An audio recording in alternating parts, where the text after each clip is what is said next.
All right, it's everyone's favorite time of the week, the NFC West Huddle, where we break down the most competitive division in football. I'm Ethan McReynolds.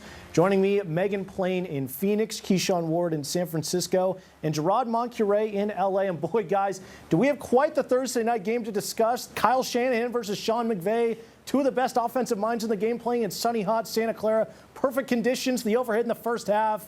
Yeah, no, it was an ugly NFC West battle last night. Gerard, I'll go to you first. How surprised are you to be sitting here today with the Rams at 8-6 with a chance to end the week on top of the division? I got to tell you, I'm not really that surprised. I think we all believe down here when they got off to the 1-4 start with all the injuries that it was possible to turn it around if they got healthy. And we kept seeing glimpses as the season went along where they would play teams tough, but they just wouldn't get over the top. They beat the 49ers earlier in the year, so what happened last night wasn't a surprise. But we just didn't see them put full games together until the other night against Buffalo, okay, where they scored 44 points. Defense wasn't great, but let's face it, the Bills arguably could be the best offensive team in the entire National Football League. The Rams found a way to win that game, though, and that was the breakthrough. That's what everyone down here has been waiting for. That's what we thought they were capable of. And what was unique about last night is they won last night the exact opposite way. So they won in a controlled environment, scoring a lot of points against another high-powered team. And last night, they played a trenches game, nothing but field goals and defense, bad conditions. They found a way to win. They get Tyler Higbee coming back from injury, the tight end who's been missing all year. He got hurt in the Detroit game last year in the playoffs. They're running on all cylinders now. So this is where we thought they could be. I'm not that surprised. I got to be honest with you. I would say a lot of people are surprised about that Buffalo game, me included. Don't even get me started on that quarterback sneak call, watching as a Seahawks fan. But Keyshawn, there's a lot to talk about coming out of last night's loss. You've got Kyle Shanahan's offense putting up 6 points. Linebacker Devondre Campbell saying he didn't want to play. I mean, what's going on in San Francisco? And the flip side, how shocked are you that the Niners more than likely won't make the playoffs this year? Man, where do I start? This has literally been the season from hell for the Niners because it just seems like we've had different narratives and storylines throughout the season, but they all been negative. It started out with the Ricky Pearsall getting shot. Then we had the contract disputes with Brandon Ayuk. And then we go into the season. That's when the injuries start to pile up. And then, honestly, it just seemed like last night the Niners, they just didn't have no answer for the Rams. They couldn't move the ball down the field. And it almost started to feel like, does Brock Purdy have struggles to play in bad elements? We've seen him play in Green Bay, play badly. Oh, I'm sorry, he didn't play that game. That was the backup. But when he played in Buffalo in the snow, it was bad. Last season playing in the rain, it was bad. And then last night was another example of Brock Purdy struggling when it's raining or snowing. And it just seems like the Niners just don't know what to do on offense right now. Because you can see in the beginning, they're trying to feed the ball to Deebo Samuel, but that's not the formula to success right now. And they couldn't get the run game going, so it just seemed like the Niners have a lot going on. And going on to Devondre Campbell, man, the reaction from everybody around the world, from media to fans, they're disgusted. Because let's be honest, that's a betrayal to a team. You know, he tucked his tail between his legs and walked away off the field. We don't know what's going on behind the scenes, but it just seemed like he had no awareness. I mean, he was brought to the Niners to replace Drake Greenlaw for the meantime, but once Greenlaw came back, that's the leader of the defense outside of Fred Warner. So it didn't make any sense why he did that. So it's just another bad loss by the Niners, and it just seemed like it was a season from hell, and that's why the Niners are at where they're at right now. Yeah, I mean, that is a crazy story, Devondre Campbell. I mean, when I saw it, I thought he was, some rookie, young player, immature decision. He's 31. A crazy story. Megan, let's go to you. Back to last Sunday, another divisional matchup. What have been the talking points in town after the Cardinals lost to the Seahawks? Well, obviously the big thing in that one was Kyler Murray and the interceptions, right? And each time the Seahawks took advantage of those turnovers, turned it into them scoring. So the big thing is taking care of the ball better, because through the first 10 weeks of the season, I believe, Kyler Murray only had 3 picks. Then in the last few games, there's been 5 picks. So it hasn't been great for him right now at that quarterback position. Turnovers are going to be the key thing that he's going to work on. The offensive line, they need to shore things up a little bit as well and make some improvements in the way that they've been playing. But yeah, it's all going to come down to the picks, right? And it was really tough for this Cardinals team. a second loss to the Seahawks. So obviously that tiebreaker now belongs to the Seahawks. So the Cardinals did not put themselves in a great spot. Their odds now of having a chance to win the division in a really bad spot. And then, of course, with the Rams making a push here, things are starting to look real rough for them. But yeah, the offense for the Cardinals really needs to figure out a way to click better, especially after last week, not only just turning the ball over, but also trying to incorporate some of their weapons a little bit better. Marvin Harrison Jr., we still haven't seen a ton from him this season.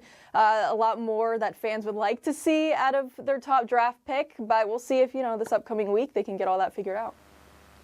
Yeah, for the Hawks, it was a game that they had to have to keep their hopes of winning the division alive. You mentioned the tiebreaker with the Cardinals, and they not only showed up, but played their most complete game of the season.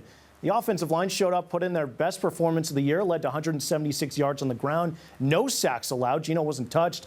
The defense, or the death zone as they're calling themselves now, looked amazing, forcing a pair of turnovers. Megan, you mentioned it, making Kyler uncomfortable all day long. And the Seahawks are playing their best ball at the right time. That's 4 straight now. And even with the Rams breathing down their neck with a tough stretch coming up, Seattle has control of its own destiny heading into Week 15. And, man, that is not a sentence I was expecting to say going back to the beginning of November. All right, well, we're caught up now on a pair of divisional games. Let's look ahead to Sunday. Just the Cardinals and Seahawks playing, so I'll have everyone answer this one. I want your predictions for Cardinals Patriots and Seahawks Packers, both straight up and against the spread. We'll try to keep predictions to this week. We'll be talking division predictions later in the show. Don't worry about that. Both Seattle and Arizona are at home. Cardinals 6-point favorites, Seahawks 2.5-point underdogs on Sunday Night Football at Lumen Field. Keyshawn, we'll go to you first. Who are you taking?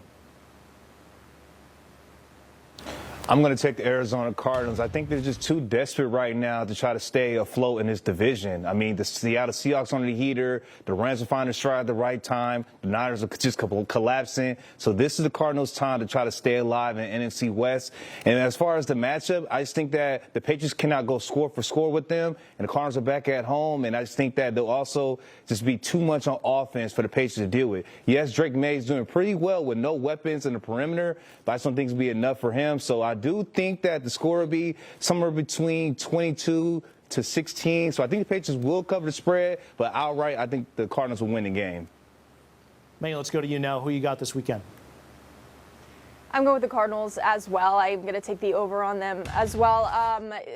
Man, this Patriots team, obviously they've had their struggles this season. The one area of concern I do have for the Arizona Cardinals is going to be in that run game defensively, because we see what Drake May is able to do with his legs, and they've really struggled in that area. We saw it against the Seahawks, of course, this past week. They let up some pretty good yardage in terms of allowing the Seahawks to run the ball. So if they can get that figured out, which I do believe they should be able to, Nick Rawless, their defensive coordinator, has been pretty solid this season, especially with this group of guys that had very low expectations. They've really surpassed exponentially those expectations for the season. So I think they will figure that out and not have too much trouble with the Patriots. This Cardinals team, they're pretty desperate right now. They are taking it just one day at a time, right? Because they know, hey, we had a chance to control our own destiny. We kind of ruined things for us a little bit. So all they can do is take it one game at a time. They know that they have to win out at the best chance to have the best chance to actually make a push here in the playoffs. But going up against this Patriots team, I think that the Cardinals shouldn't have too much trouble here with this group. I'm going to take the over on this one, and I think they'll be A-okay this weekend. Yeah, I'll go next. I like the Cardinals to take care of business against New England, but I think the Patriots cover the spread. I like what Drake May has shown so far this year. I think he keeps it to a one-possession game in Glendale. We'll go to you, Gerard, really quick before we get to the Seahawks game. Who do you got in Cardinals-Patriots? Give me the 6 points. Give me the 6 points. They've lost 3 straight. They have no momentum. I'm not sure what their confidence level is at right now. Drake May, as you just mentioned, has played pretty decent football. New England's won 2 games on the road this year. They're 2-3. And Gerard Mayo, great name, spells it wrong, but great name. He has the Patriots at least competing. The Rams were there 3 weeks ago. They barely got out of Foxborough with a win. It came down to the last possession. That's the type of fight that this team, a non-playoff team, has. And I think Arizona's going to have their hands full. They're going to win the game, I think, by maybe 3. But give me the 6 for sure. Keyshawn, let's go back to you. Seahawks 2.5-point underdogs. Sunday night game, primetime at home. Who do you got in that one? Ooh, that's tough. I'm going to go with Green Bay. yes, Geno Smith has been playing out his mind, and the run game's been great. Even with Kenneth Walker being out of the lineup last week, I believe Zach had over 150 yards rushing. Don't quote me on that. But I just think, in all honesty, I think the Packers are just starting to become one of the top teams in the NFC. Seattle's kind of be brought down to earth a little bit, so I'm going to take the Packers in that one. Megan, we'll go to you next. Seahawks, Packers, who do you have? Yeah, I'm actually going to agree on this one. I'm going to go with the Packers. I mean, the Seahawks, they have shown here late in the season that when there's a lot on the line, when there's that first place spot on the line, they can rise to the occasion. But I also think that the Packers have really started to develop well this season, and I'm going to go with the Packers as well. Yeah, I don't blame you. Honestly, I could really see this one going either way for me. I mean, the Packers are a great team, but I have to stick with my Seahawks to pull the upset in prime time.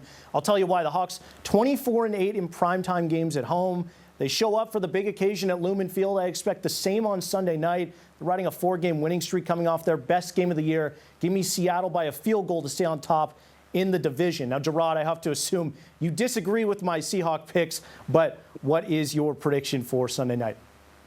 Well, this is what I think. And I said this a couple of weeks ago. I think great teams are capable of putting 6, 7, 8-game win streaks together. Teams that are just okay, like all the teams in our division, 4 is about the max you get. And the Seahawks are at 4 right now. I think the biggest factor to me is, what does Green Bay bring to the table coming off a very tough loss against the Lions in a shootout? If the Packers don't let that loss beat them against Seattle, I think they win a close game. I just think, you know what? The Hawks are a good team, but they're not a great team. That's why the Packers are favored to win this game. And that's what I believe. I think it'll be a very close Green Bay victory. But the Hawks will fight. They'll have the 12th man. It'll be a dogfight. I think Green Bay by just a little, though. It'll be a fun game. I mean, that logic, what, the Rams have won 3 in a row. They win a couple more and they lose the Seahawks game. I mean, hey, you know, what could happen? It could happen. You know, for the Rams to win the Super Bowl, I think I read they would have to win 7 games in a row. You know, that might be a little much.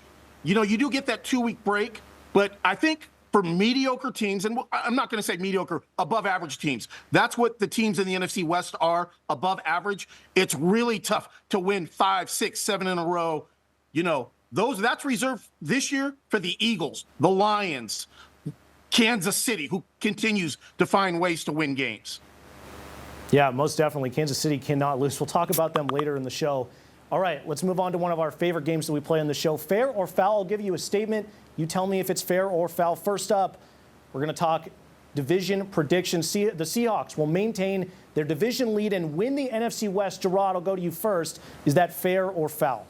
It's foul because the Rams are going to win out. And if that last game comes down to being Seahawks-Rams at SoFi, I'm definitely, you know, in this division, as you all know, we just have matchups that just work a certain way. Rams over Seahawks, that's one of the trends right now. We already saw it happen in Seattle. So I'm going to say it's foul. I think the Rams are in a position to win the division, and that happened because they just won these last 2 games.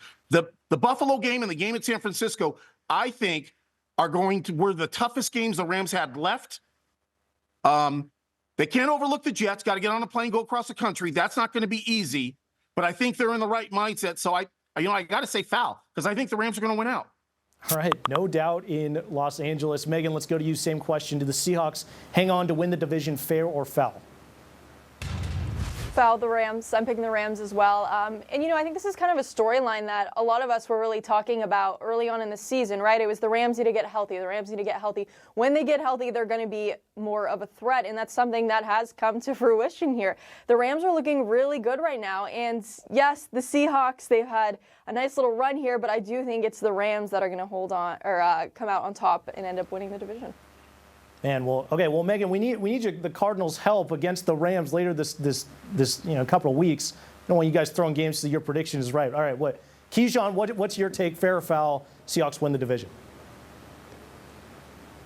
I'm going to say foul as well as everybody else. I just think that the Rams are finding their strides at the right time. And then, like Gerard just mentioned earlier, these 2 games really said a lot about the team. You want to go score for score, they can put up 40 points on Buffalo. You want to win in the trenches, they can win 12-6 against the Niners. I just think that the Rams are in a great place right now. And I'll be honest, I just cannot believe in Geno Smith. I don't know why. It just seemed like when it matters, will he come through? I don't know. I haven't seen it yet. But I know Matt Stafford will put up points. I know Kyron Williams will get first downs. And I've just been very impressed with the Rams' defensive line. The way they looked last night, they were dominant. And I think that when it comes to this division, the Rams will be the last one standing when it matters. All right, well, I guess I have to be the contrarian. I'll go with fair. Even though, as you guys said, the odds are currently against the Seahawks given their schedule. Like I said, and I think the Hawks get it done on Sunday night against the Packers. That means they'd have to beat just one of the Vikings or Bears to make that Week 18 matchup with the Rams a division decider. I think they're playing too well right now to not make that happen. I think the Hawks get their revenge over the Rams after a bad loss earlier in the season. I think this defense is a force to be reckoned with. I think they can get it done. All right, statement 2, let's talk Super Bowl. Currently, the Lions and Chiefs are the favorites to win the NFC and AFC respectively. Fair or foul, Detroit and Kansas City will meet in New Orleans for Super Bowl 59. Megan, what do you think? I think that's fair. The Chiefs, and we've seen so many close games now from the Chiefs, right? They always win. They always find a way to win. This is a team who obviously, whether it's winning their division or, making it to the Super Bowl consistently, they have a track record now that you really can't go against. So I have no problem with the Chiefs making it to the Super Bowl. And then the Lions as well. They're just one of the most dominant teams in the league right now. They're a team I like. I think these two will match up, and I think it's going to be a pretty darn good game. There's a lot of good teams in the NFL. Whatever matchup it is, it's going to be fun. Lions-Chiefs, that would be box office. Gerard, over to you now. Fair or foul, Lions-Chiefs Super Bowl meeting? I like the Lions' chances better than I like the Chiefs right now, but I do think Philadelphia's better. I think Detroit's got some injuries right now. I think the Lions got some experience, some much-needed experience last year, but they are not unbeatable by any means. If you had to make me pick between them and Philadelphia, I would go with the Eagles. And let's face it, the Chiefs, come on. The Chiefs just keep getting by. They keep getting by. They keep getting by. Someone's going to get them. Someone is going to get them. My guess, it's going to be the Bills. I think this is the year we see the Bills return to the Super Bowl, back to their glorious, 90s where they went 4 straight times. So I'm going to say it's foul. I think Buffalo gets in. And I honestly, the NFC, in my opinion, is open. There are several teams that could make it, and we always see some upsets in the postseason in the NFL. It's just going to happen. Yeah, that would be quite the curse to break for the Bills. I'd like that. Keyshawn, what about you? Fair or foul, Kansas City, Detroit, Super Bowl? I'm going to say foul as well. I don't know why. Like, certain people you don't want to bet against, whether it's Michael Jordan, LeBron James, Joe Montana, Tom, the names go on, but you never want to bet against Patrick Mahomes, but I just think that this is the year that Josh Allen finally gets over the top. You know what it reminds me of? It reminds me of 2007 when Peyton Manning was down 21-0 against the Patriots, and they finally came back and finally came over the top and went to the Super Bowl that year. I don't know why. I just feel like at some point Josh Allen has to just show he is one of the best in the league, and this is the league, and this is the time that he has to do it. And like Gerard mentioned earlier, yeah, the Chiefs, they just keep getting by with these slim wins. Can they do it throughout a whole season and the postseason and Super Bowl again? I don't know. I wouldn't put no money on that, so I'm going to go with the Bills going. And as far as NFC, that's pretty tough because I wasn't saying we're going to see the Super Bowl preview this weekend with Detroit and Buffalo, but when you go from star for star, Saquon Barkley is the MVP candidate as well, and I just think that he's going to be tough to stop for Detroit, and they are dealing with injuries as well. So I guess if I had to be a betting man, I'm going to say Buffalo versus the Eagles in the Super Bowl this year. All right, I like it. Yeah, I mean, for me, Gerard, you guys all mentioned how the Chiefs have just been getting by. You can make the argument against them for that reason. I'm going to say fair. It just seems like the football gods are willing Patrick Mahomes to another Super Bowl run. You alluded to it, Gerard, in just their last 2 games. Aiden O'Connell fumbles the snap in the last seconds. Chiefs beat the Raiders by 2. They get the doink field goal to win the division against the Chargers last week. There's somebody up there doing something on the field, and go all the way back to week 1 against the Ravens. Isaiah Likely literally millimeters away from a touchdown in the last moments to tie or take the lead. I just think luck is on the Chiefs' side this year, and if you give Patrick Mahomes luck, you can do just about anything with it. The NFC, Detroit's shown they're the team to beat all year. Aiden Hutchinson's injury hasn't hurt them as much as people have thought it would. And, I mean, really, it's hard to root against Dan Campbell, so I'll say fair. I just love his locker room speeches. That man knows how to get a group of men going. All right, final question for everyone this week. The season has been full of ups and downs for everyone in the division. Some more downs. I mean, the division has been down this year. What has been your favorite moment for your respective teams so far this year? Keyshawn, I'll start with you and the Niners. Oh, my God, this is going to be tough. We don't have a lot of great moments because I was going to say the win at Seattle from Thursday night this year, but they almost blew that game. So I'm going to go with the Monday night win against the New York Jets. The reason is it was a very weird start because that's when Christian McCaffrey's injury came out. It became serious more than what it was reported. But after that, we saw the emergence of Jordan Mason, who had over 140 yards rushing and a touchdown. Brock Purdy hit 6 different targets on offense, so the offense was moving down the field. He even had like a great dial-up play for Kyle Juszczyk. And then the defense flying around with that same intensity they had last year when Fanning Fouls had an interception, and it just seemed like the Niners were kind of getting it back to that run where they were on last year. Like, we're going to be one of the top teams in the NFC. I believe after that week, I said, yeah, they're going to go on a 13-winning streak. But, man, I was completely wrong on the Niners. So that was probably the best moment, that Monday night win against the New York Jets. Yeah, I think easily Niners, the surprise of the division this year. Megan, let's go to you. Best moment for the Cardinals this year.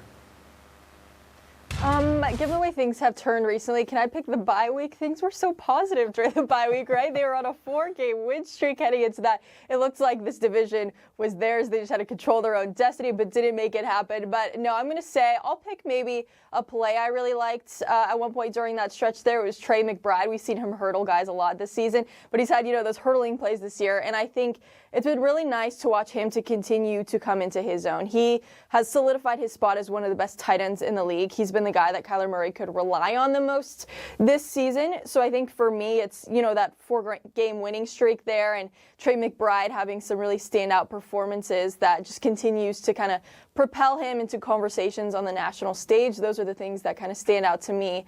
And then, then the bye week happened and then everything kind of went downhill from there. Yeah. All right, Gerard, what do you got for the Rams? It's got to be the Buffalo game. That is the game. The city and that team started to believe that they could be players in this season at the end. They scored 44 points. This defensive unit has grown up. They are the Rams are the second youngest team in the entire NFL. So this group is the foundation right now for who they're going to be for the next couple of years. And we're watching them grow up in front of our eyes. And that Buffalo win at home in front of the country was the culmination of who they could be if they got healthy and they put complete games together. So it's got to be the Buffalo game for me, and we'll see where they can take it from here. But they had lost on the big stage to Miami, to Philadelphia. They got their butts handed to them. They've just been inconsistent, and we're finally seeing some consistency, which started with the Buffalo victory. So it's got to be that game. Yeah, I mean, for the Seahawks, it has to be Leonard Williams' pick 6 against the Jets, not just because it's awesome to see a lineman as big as Big Cat rumble down the field for 92 yards, but also, I mean, given the context of when it happened, Seattle was down 21-7 after letting the Jets take a kickoff back for a touchdown, and then they fumbled the ensuing kickoff. I mean, it was a disaster. The Hawks were staring at a 28-7 hole, if not for that pick 6. And with the Rams beating both the Bills and Niners, you could argue that one play, that singular play, saved Seattle's season. We'll see how it ends up in the end. But shout out to Big Cat, Leonard Williams. Seahawks fans absolutely need to send him to the Pro Bowl. All right, that's going to do it for us. A reminder, you can stream the NFC West Huddle anytime on the Fox local app. We'll be here next week with all the news around the division. Thank you guys, Megan, Gerard, Keyshawn. We'll see you next week.